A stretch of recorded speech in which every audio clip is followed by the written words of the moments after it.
Welcome to The Design Board, a podcast created by the team at UpSpring that focuses on design, development, and everything in between. We invite innovators in our industry and explore topics that support your growth in every way. The Design Board is a proud member of Surround, a podcast network from Sandow Design Group featuring the architecture and design industry's premier shows. Check it out at surroundpodcast.com. Welcome, everyone, to The Design Board, a podcast by UpSpring that focuses on design, development, and everything in between. We host innovators in our industry and explore topics that support your growth in every way. I'm your host, Tiffany Raffi, and today I'm joined by Stacey Garcia, CEO and Chief Inspiration Officer for Stacey Garcia Design Studio and chairholder of the Color Marketing Group. Stacey has over 25 years of experience in licensing, design, brand, product development, color forecasting, trend forecasting, textile sourcing and development, textile design, and lifestyle design. Stacey's mission is to inspire and empower others through design, education, and collaboration. She has partnered with some of the world's leading manufacturers to create products that reflect her signature style and vision for the commercial, hospitality, and healthcare industries. Additionally, Stacey serves as the CEO and founder of women-owned Libatex, a commercial textile company specializing in high-performance fabrics. All right. Well, Stacey, thank you so much for being here with me. I'm so excited to be here. Thanks so much, Tiffany. Of course. Well, before we delve into current trends, I want to say congratulations on the 25th anniversary of Libatex. As a fellow female entrepreneur, I'm eager to hear about how you've navigated the many, I'm sure, challenges and I know demands of building your business from the ground up. If you want to kick us off a bit. Yeah, I mean, it's kind of crazy when I put that post on LinkedIn and sort of realized that we had hit the 25-year milestone because it's literally feels like a lifetime. Like 25 years is an entire life. And so it was just wild to process that moment had come and that I'd really been at this kind of chipping away at, like you said, running a business. But there is something different, I think, about being a female entrepreneur and so many different expectations that we put on ourselves and that other people around us put on us as well in terms of juggling, especially when you have a family like you and I do, juggling the responsibilities of trying to grow your business and scale your business and keep your clients happy and keep your team members happy and also keep your children happy or keep your spouse happy. And so there's a lot of pressure that goes along with it. But I'm really proud of myself, I don't say that out loud often. And I'm really proud of the team that has been along for the journey with me because I've had many of our team members who have been on board for over a decade with us and over the course of time really helping it grow. So it's been kind of amazing and I sort of can't believe we're here. It is amazing. We're 16 years in and I know how many changes and iterations we've seen our industry go through. And I can only imagine sort of what you've seen in the 25 years. So I'm excited to dive in and sort of learn more from your experience and have our listeners do the same. So kicking right in, I mean, having successfully launched both Libatex and Stacey Garcia Studio, I'd love it if you'd share just some key advice to other women entrepreneurs who might be looking to embark or start off on a similar venture. Advice that I would give to other women who are looking to start out on their own venture is not to overthink things. I see so many people that I've worked with and mentored along the way who kind of get stuck in decision paralysis, trying to protect every bit of risk that's out there and trying to be perfect, have this kind of perfect plan. But there's inherent risk in just living. Like we could cross the street and there's risk in that. So my advice is to just start to action. Have a solid plan, be comfortable with your plan, but at some point you have to actually go and take action and put yourself out there and be open to rejection because that's where you learn and that's where you refine your process. So a lot of it is really getting started. The second piece of advice that I would give to people who are listening to this, thinking about getting started, and this was given to me by my father when I was first like launching the business. And he had said to me, you only need one client. So like, I know you have these big visions and you have all of this growth that you're hoping to achieve and all of these things that you want to conquer in your dreams, but you need one client who's willing to transact with you. Like your first client puts you in business. And when you can convince somebody that you're going to bring them help and add them value and take away some pain points and make them money, whatever it is that you're offering up, you get that first client and you are now officially in business. And there's no turning back after that. It's only like move ahead. And that was such great advice for me because I remember when I closed that first account, it was like, okay, like here it is. This is real. I'm officially in business now. So it's one step at a time and you'll get there. I love that so much. That first client is everything. And then building off of the back of that, right? It builds momentum, it builds credibility, it gives you the confidence you need to move forward. So I am definitely in the camp of take action. And the only thing I'd layer onto that, Stacey, is commit. I mean, I think so many businesses fail in their first 2 years, but I think the reason they fail is that people just expect things to move faster than they otherwise would. And perhaps they're stopping before there's a level of maturity that can come just with time, right, for a business. So no, that's really helpful. Yeah, I love that. And you're right in that commitment that there's this concept of 3 feet from gold, right? Like you stop digging, you've been digging, you give up, you're 3 feet from the gold. So that's always been a mantra also. And, you know, as a leader of 2 companies, I've led through some really challenging times. I mean, through the crash of 2008 and again, through COVID, and you don't know where the bottom is going to be. And you're paying people and you're paying your rent and you're trying to keep things moving without the income that you're expecting to receive. And that can be really scary. Again, you know, advice that I had gotten a long time ago was just that kind of, as long as you're not willing to give up on the business, you'll always have a business. And so even if you have to go sort of down to the bone on certain things, as long as you keep getting up and keep trying to service your clients, you'll still have a business when this is all said and done. And so I remember that wisdom as well. And that's taken me through some really hard times. That makes complete sense. I always say, even to our staff, the bottom felt like it was about to fall out from under us maybe 3 times before it never felt that way again, right? And every time we would question, are we doing the right thing? Should we double down here? And there's really just that commitment, right, over time that led to that success and that effectiveness. Also, our pride. We're pretty stubborn over here. So what are you going to do? As a collaborator with many renowned brands in the design industry, how have you seen the industry evolve throughout your career? I know you just mentioned sort of a few big moments, right, that impacted the industry, but just overall, sort of the arc in that 25 years, what have you seen? Oh my gosh, there's been so much change. I mean, we're in different verticals also, so it's fun for me as not only a business owner and designer, but a trend forecaster to sort of see where different things are happening and where tastes are and how the industry has evolved. In hospitality, when I was first starting, you couldn't sell a white bed to a hotel for any amount of, it could have been free. Like, here's free, beautiful white sheets. Nobody was going to put that on their hotel, even at the high end level, until like Sheraton came out with their Sweet Dreams program. At the time, it was like patterned, printed quilts that were on every bed. I mean, we laugh now because I'll be watching like any movie that you might see or miniseries or whatever on Netflix. If they're filming in a seedy hotel and it's like the grossest of the gross, you might see one of my patterns from like 25 years ago on those bedspreads. So like some of our product is famous still from showing up in these movies, but I've seen the sophistication of the industry in general. So once those floodgates open, you couldn't turn it back. And then you layer on all the sites that consumers can do research on and really feel armed with good information, whether they're traveling or making a purchase for their home. They've gotten much more savvy, much more sophisticated, and the expectations have gotten so much higher with how people want to experience their space.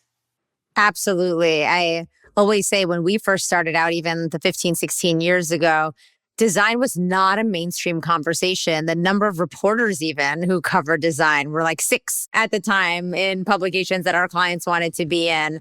And so it has been so incredible. I mean, my hope is that we've been part of the growth of that conversation, right? But it has been so fun to ride that wave as well and just see how relevant and how impactful the conversation surrounding just design and experience and mental health and sustainability. Gosh, it touches everything, right?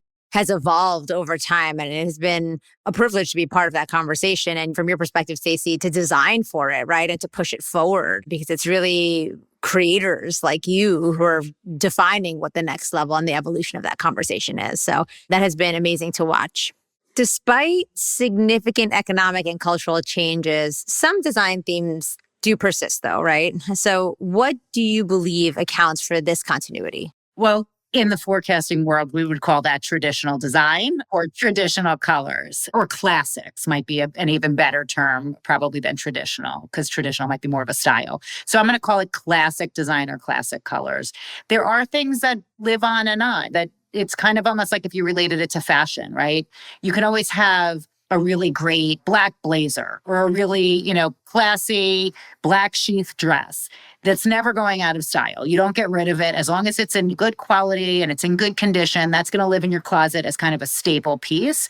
And the same is true for the world of interior design. Whether you're designing commercial or residential spaces, there are going to be elements that sort of always have a reason for being and don't really ever go out of style.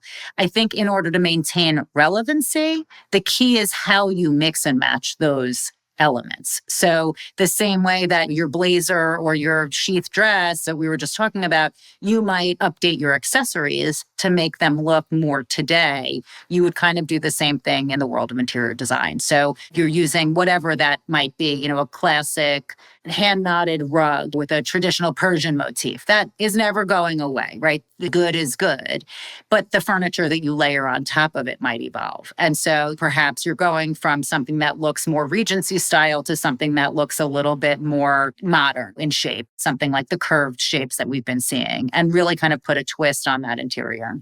So I think we can all buy into the classics. I mean, I myself am big on classics and timeless, but there is a ton of focus, right, for many on trends and this focus of staying on trend. So why do you think there is such a focus or even obsession at times with staying on trend? And is it the key to success in the industry, or can you be blind to the trends sometimes? Well, I think a lot of designers that I speak to want to try to sort of rise above the trends. They sort of have planted their flag in this concept of like, well, we don't follow the trends. We're immune to the trends. We're not about the trends. But the reality is everybody is impacted by the trends, because when you talk about trends, I think we have to first go into a definition of what does that even mean, right? What is a trend? How do we define that? And some of the confusion in the marketplace today is built off of social media and these sort of really fast moving, what social has dubbed a trend, like a TikTok trend, which I would argue all day long, if it has TikTok in front of it and a hashtag, it's not a trend. Or if it's some kind of, again, these kind of fast moving things, we would define classically as a fad. So if it's fast moving, it's a fad, and it's going to be moving out as fast as it came in. The idea of a trend is that it happens over time. And so it's more likely to be more timeless if you're really following trends as we define them, not as TikTok defines them. The challenge is, I think because of that language and because of how quickly things are happening in the market, people have gotten confused about what it means. The reason that trends are important and the reason that I really believe people can't be immune from them is trends are really almost a reflection of the human psyche, of what the culture of the people is interested in. And it's driven from different things. It's sort of how we feel about the economy. It's how we feel about the environment. It's how we feel about the political landscape. And then how we're expressing ourselves and how we're choosing to spend our dollars, whether that's on experience or a renovation in our home or new fashion items. So trends definitely impact buying behavior, and what we want to surround ourselves with or what we choose to spend our money on is driven by the trends that are happening. So I believe that understanding the trends are really important to making sure that as you're guiding your clients, if you're an interior designer or if you're a consumer who's making a purchase, understanding the trends gives you confidence to know that you're investing in something that's not going out of style fast, that you're not actually going to get caught in a fad, but that you're investing in something that will have longevity. And I'll give you the example because as a forecaster, we're seeing the trends before they hit the market. I mean, we're working with our partners in manufacturing to create collections a year, sometimes 18 months in advance before any consumer sees them, before any wholesaler is even exposed to them at a trade show. And so we're really having to do research early on to get ahead of it. And one of the things we saw, like this is a great example, is in kitchen design. For so long in the United States, kitchens were leaning white. Everyone was doing these like all white kitchens. And if you weren't doing white, you were doing gray. So you had gray kitchens that were huge. If you invested in these, it's not a problem. These are pretty kind of timeless colors. White and gray are not a flash in the pan, but things do start to look dated over time. And so as we were consulting with people and they're doing, okay, I'm doing a new kitchen reno, I'm doing a new tile collection or whatever it is, we were sort of really pushing people to say, if you're going to make an investment like this and the kitchen's not going to be done, it's like a once in a lifetime thing that you do in a house. Most people are not staying in the home long enough to do a second kitchen reno. So these are huge investments from a consumer perspective. We were coaching people like lean into the woods, lean into the taupey colors, because you're going to have your kitchen installed. A year's going to go by. You're going to start seeing all the magazines, or you're going to start seeing your Pinterest feed, or you're going to start seeing your Instagram feed. And you're going to go, why did I do that? Like I just put it in and it's looking like not so fresh anymore. So it's important to really know what those trends are. You just touched on social in a few spots during that answer. One being, TikTok does not make a trend, which, by the way, I'm on board.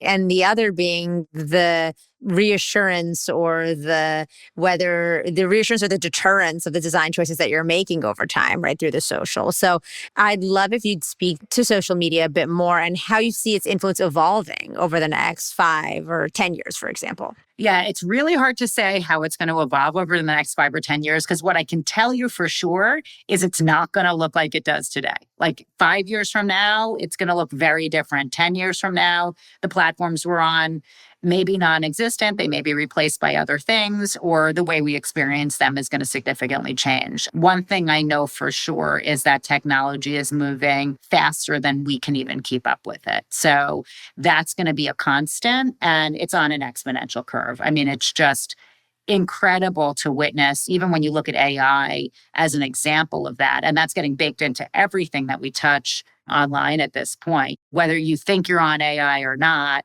it's part of the search engines today. It's part of, you're on Facebook, you want to make a post, you get an option right there at the bottom that says, do you want AI to edit this for you? So you're on it, whether or not you believe you're an early adopter of this thing. So I think social media is going to change significantly, and the way we interact and engage with it will. But I love it.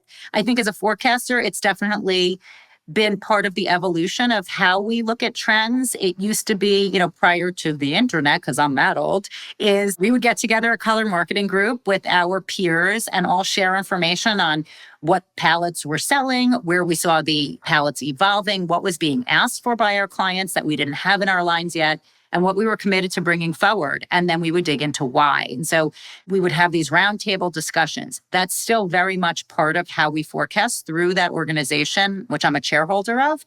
But what's happening is trends are moving faster. New ideas are moving faster, and they're saturating the market in a wider range than it ever used to because of social media. So I think we're interconnected today in a way that wasn't possible even a decade ago. And we're getting influence from all over the world. And so I think it's become a really interesting and exciting time to be part of the design community, to see where those influences come from. I mean, I follow people, designers from all over the world and artists from all over the world, and I get to see what kind of things they're doing and what kind of creativity they're able to bring to their markets and get new innovative ideas. So I think it's a great time to be able to lean into social for inspiration. I love that. Speaking of trends and the future and all of these things, social, AI, that have a hand in its evolution, as a trend forecaster, how do you leverage your expertise? And all of these external factors, of course, come along with that, as you just mentioned. They're sort of in our day-to-day life, whether we recognize it or not. How does that all come together when you're collaborating with brands to develop new products for them? I think that's a great question. doing the forecasts, and our studio is usually looking 2 years out as we're doing our research. So right now we're working on our like 2026 and 2027 palettes and material stories and colors so that we can bring them to our manufacturing partners early and make sure that we're ahead of the curve. How that impacts us is continuing to evolve. It's one of those things, as we were just talking about, leaning into social media, understanding a little more of the algorithms, looking at new ways of finding the research has impacted us. When I first started out, Pinterest didn't exist. Now we're looking at reports from some of these major online agencies that are saying, here's what consumers are pinning the most. These are the things that are most in people's psyche, the things that are exciting the consumer. Or we'll look at some of the online travel data and go, okay, here's where people are researching more often, right? If we're doing research for the hospitality divisions, here's where people are wanting to travel, or here are the places that they're responding to the most. So that can guide the product development that we're doing. I think we've also gotten smarter about understanding this principle that I recently read about called Maya, which is most advanced yet acceptable. And the reason that that's been important is in the past, I would say in my earlier days as a designer and a forecaster, I wanted to really push the envelope as far as I could. And I think the approach I was taking was almost a little more of an artist approach than a designer approach, which was like, here's the concept and here's the trend and here's, where it should be. And when you bring product out in that manner, it only resonates with the early adopters, or it only resonates with sort of the elite of the interior design trade who has a client who wants things that are so avant-garde and so different that they're willing to be sort of the first to embrace it. And what we found as my practice evolved over the years is that our different partners have different levels that they're selling to. It might be like a tile bar who's been a longstanding partner that sells not only to the trade, but they sell to showrooms across the country and they sell to some major retailers. Well, in order to get traction, we have to sort of lean into that Maya principle and bring them the most advanced yet acceptable concepts. So within the realm of the trends, and an example was art block tile. Subway tile is still a classic, right? No matter what, it's like that's an example of an interiors product that's a classic, that's not going to die. If you put it in, you're good. But how do you evolve that? So we brought fluted subway tile and elongated subway tile and subway tile that had a matte finish because that's where we saw the market going. So it's kind of piggybacking off of things that would have more of a mass acceptance and where people are excited, they feel like they're testing out a trend, but it's still within that comfort zone of being acceptable. So I think we've really evolved our practice over the years, not only where we're getting our information, but then how we're bringing that information to market in order to reach a wider audience. That evolution is key. I'd agree. I mean, even I myself, if I'm doing something for my home environment, I'm definitely probably more willing than most to take some risk, but you still want something to feel tried and true and everlasting or anchored, right, in something that that resonates with you. So I definitely buy into that. And I love that. Well, I have one more question for you, Stacey. And I don't know if you're going to answer it, but I'm going to try myself.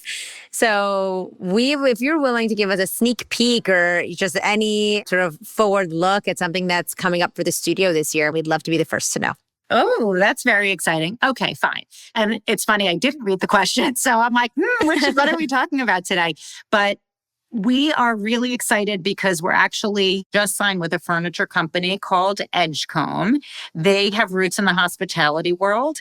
And we just put a deal with them together to bring upholstered furniture to Wayfair so that consumers, can have a little bit of the Stacey Garcia flair in their home. So I'm really excited. We worked with them also looking at the lens of trend. And the first grouping that we're bringing out has this beautiful sort of almost fluted arm. I call it like a little bit of a tulip shape. It's just kind of sexy and yet feels classic at the same time. So it has this like modern classic twist. I'm really excited to see the collection launch, and we haven't even published the press release about it yet. So you're the first. Amazing. Thank you for sharing. Well, I'm so excited. Can't wait to see it. And I'm actually getting ready for some furniture buying. So it's well timed. Well, thank you again for being with us today. And we can't wait to see what's to come. Good. Thank you. If any of our listeners want to engage with the Stacey Garcia brand, either find her on socials or head to staceygarcia.com. Thank you so much for listening in with us today. We hope you leave inspired by the ideas in today's episode. For more, follow UpSpring on LinkedIn and Instagram, and don't forget to check out the amazing lineup of shows brought to you by the Surround Podcast Network at surroundpodcast.com.